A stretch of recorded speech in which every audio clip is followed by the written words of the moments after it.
Hello, xin chào tất cả mọi người. Chào mừng mọi người đã quay trở lại với kênh Libby TV. Hiện tại thì Linh đang có mặt ở thành phố Mỹ Tho và đang dừng chân ăn hủ tiếu Mỹ Tho. Sau khi ăn hủ tiếu xong thì Linh với Bình sẽ đi Bến Tre thăm nhà của một người bạn. Mà hồi nãy giờ vẫn chưa gọi được người bạn đâu nữa các bạn ơi. Không biết giờ tới Bến Tre ai đón nữa. Linh đang ăn hủ tiếu Mỹ Tho nha các bạn. Bình mới mua một ly bỏng hút. Đây là tô hủ tiếu của Linh nè các bạn ơi. Đó. Ở đây có mực nè. Đó. Và một cái đùi gà rất là bự luôn. Đây. Wow. Đây, mình sẽ trộn lên nha. 11-12 giờ. Rồi lúc có 10 giờ mấy. Nhanh không? Đây. Ăn.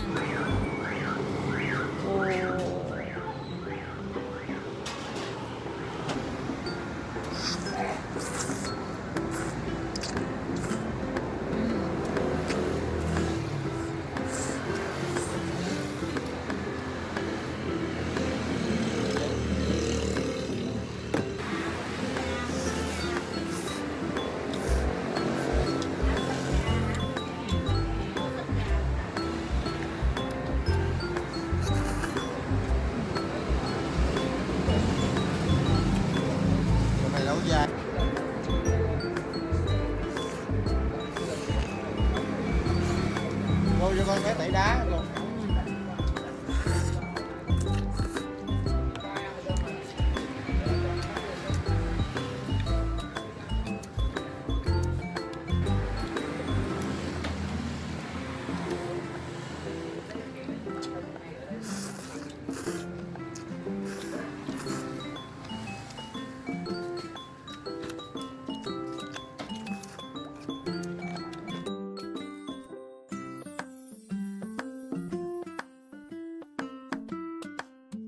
Các bạn ơi, mình vừa ăn xong hủ tiếu Mỹ Tho. Và bây giờ mình sẽ tráng miệng với bánh mochi này các bạn.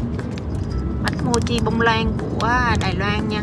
Bánh mochi bông lan ở bên trong này là một cái lớp bông lan, còn bên ngoài là một cái lớp vỏ mochi rất là dẻo nè các bạn. Đó. Mâm mời các bạn nha. Ngon. Thì hồi nãy lúc mà mình quay Adema xong á là tầm 3 giờ sáng. Tự nhiên hứng lên nói thôi về ông bạn mình ở Bến Tre chơi, cái xách xe đi các bạn. Gọi ổng không được luôn.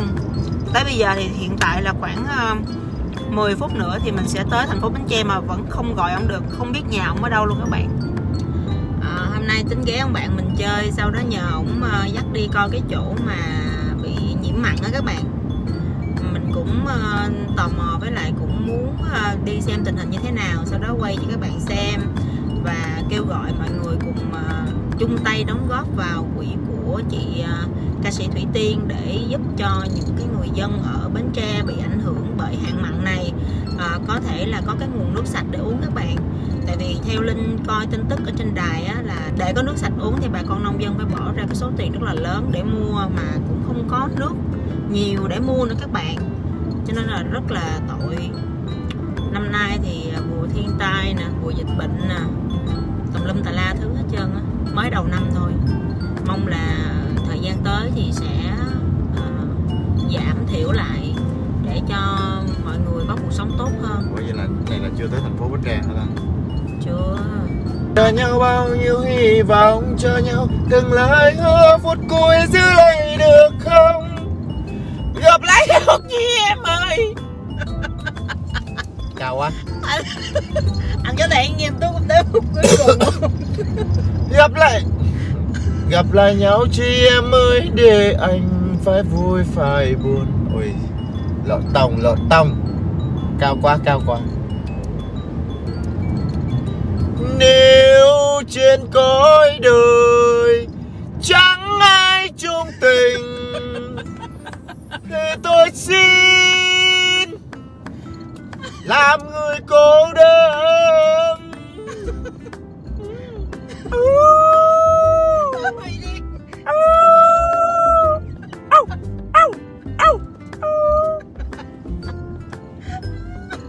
Ai đi khùng á.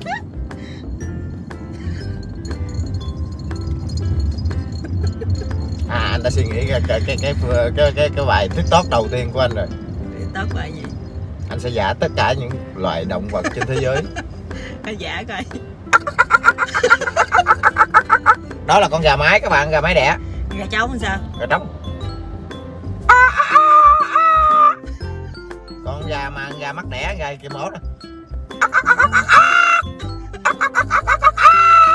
Đó là gà kêu ổ. Còn chó con nè.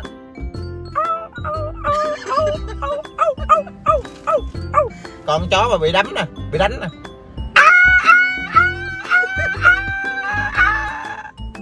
Chó chết làm sao?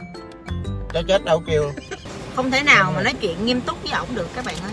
Ổng không bao giờ mà nói chuyện nghiêm túc được 5 giây hết trơn. Đang nói chuyện nghiêm túc có đầu hả? Thế là hắn phá thế này thế nọ. Sao tiếp tục tiếng động vật nè.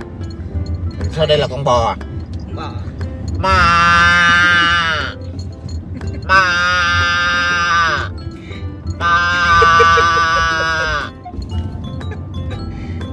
Con gì nữa? Con mèo nè.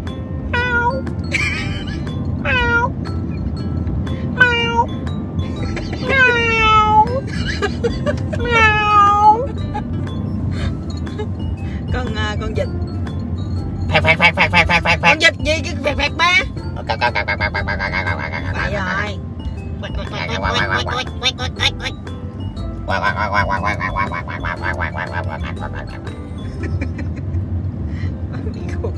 Con heo. Đâu có giống đâu. Cốt. Con heo đó heo giả, heo baby rồi. Tiếng heo gì? Heo thiệt nó kìa.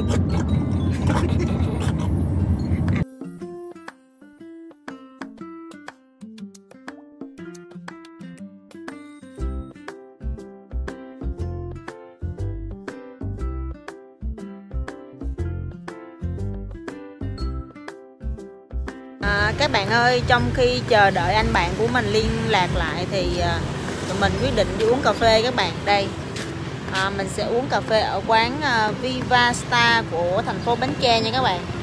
Và đồng hành hôm nay mình có bạn Hiển và bạn Bình và bé Bình đang chơi xích đu. Nhìn anh trong điện thoại bóng quá anh. Mình đã liên lạc được với lại bạn của mình rồi các bạn. Bây giờ thì mình sẽ di chuyển qua nhà bạn của mình nha. Đi thôi các bạn ơi.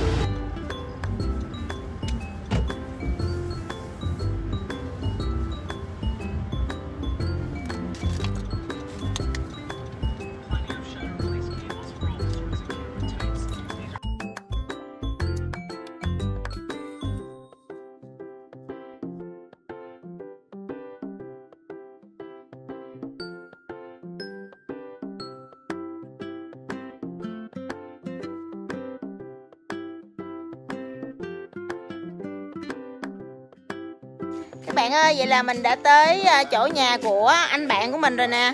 Đây là anh chủ tiệm studio áo cưới Khánh Production ở trên Sài Gòn này các bạn. Đó, nay bây giờ tránh dịch ế quá về quê luôn rồi.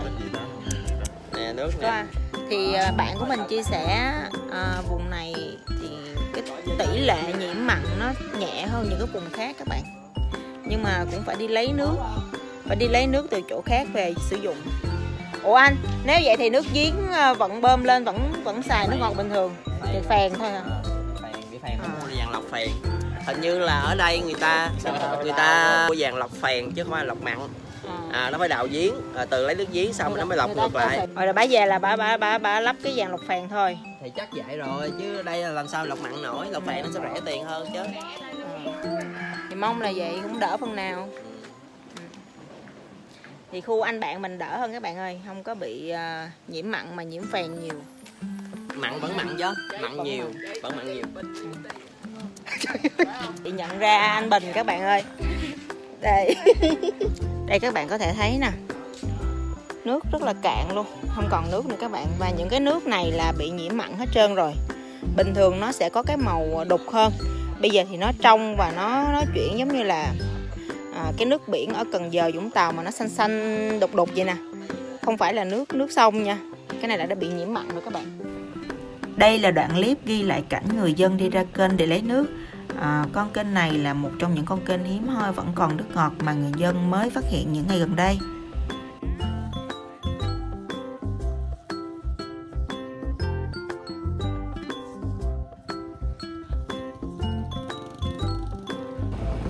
Về miền Tây những ngày này các bạn sẽ thấy rất nhiều xe bồn chở nước sông đi bán. Miền Tây ngày xưa nước ngọt dồi dào ngập tràn phù sa, nay lại không có nước để sử dụng. Nước ngọt bỗng trở thành một cái gì đó rất là hiếm hoi và đắt đỏ. Sau khi thăm nhà bạn mình thì tụi mình có đi vòng vòng tham quan, nhưng do tình hình dịch bệnh nên mọi tụ điểm tham quan đều đóng cửa, cho nên chiều tụi mình đã quay trở về Sài Gòn luôn. Các bạn ơi, bây giờ tụi mình đã quay trở về nhà rồi và tụi mình có mang về 2 trái sầu riêng. Hồi trước thì Linh có nhận được một cái comment của các bạn là yêu cầu vợ chồng Linh ăn sầu riêng, thì hôm nay mời các bạn cùng ăn sầu riêng với vợ chồng Linh nha. Bắt đầu thôi. Bây giờ thì mình sẽ tách nó ra. Mấy cái trái sầu riêng này nó đã chín, rất là chín luôn rồi các bạn. Đây nè, các bạn thấy nó bị bể vỏ luôn không? Đó, nứt vỏ hết trơn rồi.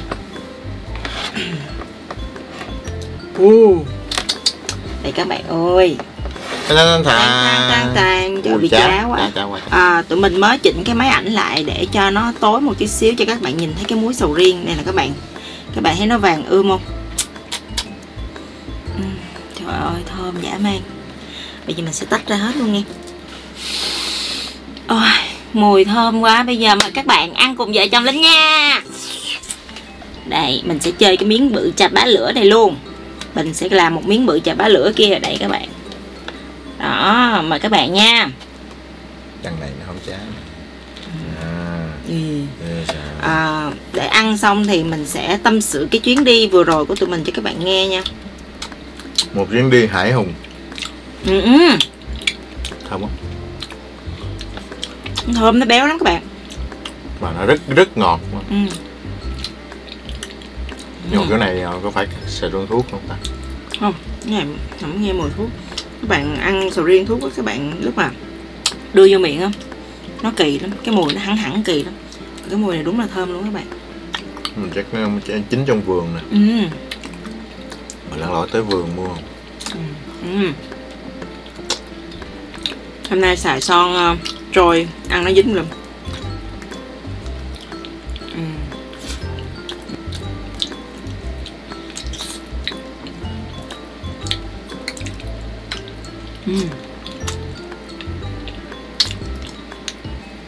Béo thiệt á. Hiện tại thì tụi mình quay cái video này là vào ngày 24 tháng bao nhiêu ta? 24 tháng 2 đúng không? 24 tháng 3 thì tụi mình về Bến Tre là ngày 21 các bạn. Và sau đó 2 ngày thì bây giờ cái chỗ mà tụi mình đến là bị cách ly 1.500 hộ dân ở đó rồi. Và bây giờ tụi Linh vẫn chưa hết bàng hoàng các bạn. Đang hoang mang. Mình đi là chuyến về Bến Tre. Linh có một người bạn Bến Tre các bạn. Thì anh này ảnh về quê với vợ ảnh, tại vì con ảnh với vợ ảnh đang tránh dịch ở Bến Tre. Thì Linh nghe nói ảnh than buồn rất là nhiều. Tại vì dạo gần đây thì các bạn có nghe tin là miền Tây ngập mặn không? Thì cái chỗ mà ảnh ở là bị ảnh hưởng bởi cái nạn ngập mặn đó các bạn. Thành ra là Linh muốn về đó để mình lấy một ít tư liệu để mình làm một cái video clip kêu gọi mọi người, để mọi người ủng hộ vào quỹ của chị Thủy Tiên, giúp cho những cái người dân ở miền Tây khắc phục phần nào cái nạn ngập mặn này. Thì mà khi mà Linh về thì công nhận là mặn thì các bạn. Lúc mà Linh ra cái vòi nước của ảnh để rửa tay á, thì Linh nếm thử cái nước thì rất là mặn luôn. Sau đó thì tụi Linh mới nói nếu mà mình đã đi tới Bến Tre như vậy rồi á, thì mình đi vào vườn sầu riêng để mình mua sầu riêng về quay cho các bạn luôn. Thì không có một cái vườn trái cây nào mở cửa hết các bạn. coi như là chính quyền cho niêm phong hết. Nói chung là ban lệnh là giới nghiêm hết, không cho một vườn trái cây nào mở cửa, không cho khách du lịch tới luôn. Thành ra Linh chỉ mua cái sầu riêng này là của cái chị mà chị hái từ vườn nhà chị đem ra ngoài mặt lộ để bán á, thì Linh mua được 4 trái. Linh cho 2 trái cho nhà anh bạn của Linh và 2 trái thì Linh đem về đây Linh quay video. Và thiệt sự là lúc mà Linh về tới đó và hôm nay Linh đọc tin á, thì mới biết là ngày 17 có một ca bệnh từ Malaysia về các bạn, và tới cái chỗ biển Bình Đại, Bến Tre. Và mình cũng đã đặt chân tới biển Bình Đại các bạn. Và mình cũng đã đặt chân tới biển Bình Đại các bạn. Nhưng mà thật ra là cái tin mà cái chị đó bị nhiễm là đã có từ ngày 17 rồi. Và chính quyền đã cho ra lệnh là ở ngoài biển là không cấm, tất cả mọi người buôn bán nói chung là cấm hết. Chỉ có leo que một vài người bán ở mặt lộ, bán nghêu sọp hết nó mặt lộ thôi. Thì Linh có ghé lên mua một vài ký nghêu với mực về ăn. Không biết làm sao thì cái tỷ lệ xác suất mà Linh với Bình nhiễm bệnh cũng rất là thấp. Nhưng mà để nâng cao ý thức thì từ đây tới 10 mấy ngày sau đó thì chắc Linh với Bình sẽ không có ra khỏi nhà. Ở nhà tự cách ly các bạn ơi. Tắt chết kia luôn anh. Tắt chết kia đi. Nhưng mà nếu mà các bạn không ở trong vùng ngập mặn, các bạn sẽ không biết một cái vấn đề rất là kinh khủng. Nước sông cũng có thể đem đi bán được các bạn. Người ta chở nước sông từ ở vùng khác như An Giang, Đồng Tháp gì đó, chỗ đó không có biển á, người ta sẽ chở nước sông từ đó về Bến Tre người ta bán. Và bán nước sông hình như là một khối là 150.000 các bạn. Nước sông nha, nước sông cũng đem đi bán được. Còn bình thường chúng ta tắm sông, ui nước sông dạt dào quá, bây giờ nước sông lại phải mua bằng tiền đó các bạn. Nói chung là Linh muốn đi đợt này là để mình lấy thêm nhiều tư liệu. Và anh bạn của mình cũng là dân quay phim á, thì khi ảnh về như vậy anh cũng đã quay được một số tư liệu rồi, là cái cách người ta vận chuyển nước đi bán như thế nào. Thì sau cái đợt này sẽ có một số người giàu lên, một số người nghèo đi. Tại vì hiện tại là những cái vườn sầu riêng là các bạn do nước mặn xâm lấn á, thì bây giờ trái nó không chín nữa. Và nói cái vấn đề nhiễm mặn này nó sẽ kéo dài rồi các bạn. Khi nó đã bị nhiễm mặn rồi thì khoảng vài 3 năm nó mới hết nhiễm mặn. Mà cái này là phải khắc phục từ đầu nguồn, có nghĩa là từ bên Trung Quốc. Nhưng mà cái đó thì không khắc phục được rồi các bạn. Thành ra là Linh nghĩ là sẽ có một cái bước chuyển giao rất là lớn. Và cái thiệt hại này nó khủng khiếp lắm. Nó khiến cho tất cả những người dân ở Bến Tre, những cái vùng mà ngập mặn á, sẽ không sinh sống được các bạn. Tại vì trái cây chết hết, lúa cũng không trồng được. Nếu mà để chuyển giao giữa cái bây giờ nếu mà ngập mặn thì mình đi nuôi tôm không được luôn các bạn. Tại vì cái độ mặn này nó không có ổn định, có nghĩa là có lúc mặn có lúc ngọt. Cho nên giờ nếu mà các bạn người dân ở đó nuôi tôm á, thì tự nhiên nước ngọt lại thì tôm sẽ chết hết, coi như là sống dở chết dở luôn. Thành ra là mình mong là các bạn, nếu mà các bạn có điều kiện một vài trăm ngàn thôi, thì các bạn hãy gửi ủng hộ cái quỹ của chị Thủy Tiên, để chị Thủy Tiên đem nước ngọt về cho bà con nông dân nha.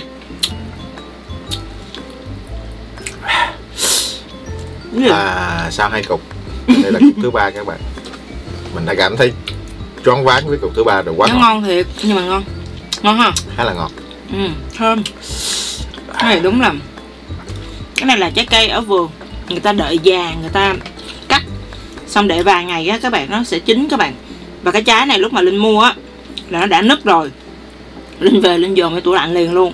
Thì tới hôm nay là nó vô cùng mùi các bạn, cho nên ăn nó rất là ngon nha. Cái ngọt của nó ăn nãy giờ 2 muối rồi, ngọt rất ấy, có vẻ như không gắt cổ các bạn. Rất ngọt nhưng mà hơi nóng lưỡi thôi, nhưng mà không gắt cổ, hơi nóng lưỡi một tí. Linh mua 80.000 một ký, thì cái giá nó không rẻ nha các bạn. Tại vì bây giờ đâu có sầu riêng ở đâu bán. Bây giờ kiểu như giờ Bến Tre với lại một cái số vùng trồng trái cây điêu đứng, nhiều khi sau này mình còn không có trái cây để ăn nữa các bạn. Nó khủng khiếp như vậy đó. Nó ảnh hưởng, cực kỳ ảnh hưởng. Nói chung là bây giờ tội người dân ở Bến Tre lắm. Bây giờ nước không có xài. Ở dưới đó giờ người ta đố các bạn, người ta bán cái gì nhiều nhất? Người ta bán cái bồn mà giữ nước đó các bạn. Để mà mưa xuống các bạn giữ nước được. Thì nhà anh bạn của mình, mẹ của anh bạn mình á, là bác gái đó, là đó giờ là hay trữ nước mưa để xài á. Thì chính vì vậy cho nên là bác gái đã trữ được 3 bồn, thành ra không cần phải mua nước, có thể sử dụng tới tháng 10 năm nay. Nhưng mà nếu mà với cái tình trạng như vậy thì bắt buộc phải có một cái biện pháp xử lý, chứ không thể nào mà cứ dựa vào trời mưa, lỡ mà hạn không mua thì coi như cũng điêu đứng luôn các bạn. Và khả năng hạn rất là cao các bạn. Và mình cũng đã ủng hộ vào quỹ của chị Thủy Tiên rồi. Nếu mà các bạn muốn biết thông tin ủng hộ như thế nào thì các bạn có thể truy cập vào Facebook của chị Thủy Tiên, mình có để link bên dưới, và số tài khoản của chị Thủy Tiên ở bên dưới. Các bạn có 50.000 thì các bạn góp 50.000, 20 thì góp 20, 100 thì góp 100. Nói chung là đó là tùy tấm lòng của mình thôi. Nhân đây thì Linh cũng xin nói thêm là hiện tại thì có rất là nhiều luồng suy nghĩ trái chiều, và Linh cũng có những người bạn đang có những cái suy nghĩ tiêu cực. Có nghĩa là họ nói là hạn mặn miền Tây mình đóng thuế mà, thì cái hạn mặn miền Tây đó để cho nhà nước lo, tại sao mà mình phải ủng hộ? Nhưng mà Linh nghĩ bây giờ dân mình, những người đồng bào, những người mang quốc tịch giống như mình cũng là một nguồn mà ra, thì nhìn thấy họ khó khăn như vậy, nếu mà mình quay lưng lại thì cũng không có tốt các bạn. Thành ra thì nếu mà 100.000, 200.000 thì cũng chỉ là một bữa cơm thôi. Thì nếu mà các bạn có thì các bạn hãy ủng hộ để giúp cho dân miền Tây phần nào khắc phục cái hạn mặn này nha. Cảm ơn các bạn đã xem hết video này. Bây giờ thì xin chào và hẹn gặp lại các bạn ở video sau nha. Quảng cáo đi. Thôi hết hứng quảng cáo rồi. Giận. Giờ này anh kỳ quá à. Anh làm cho các bạn buồn quá à.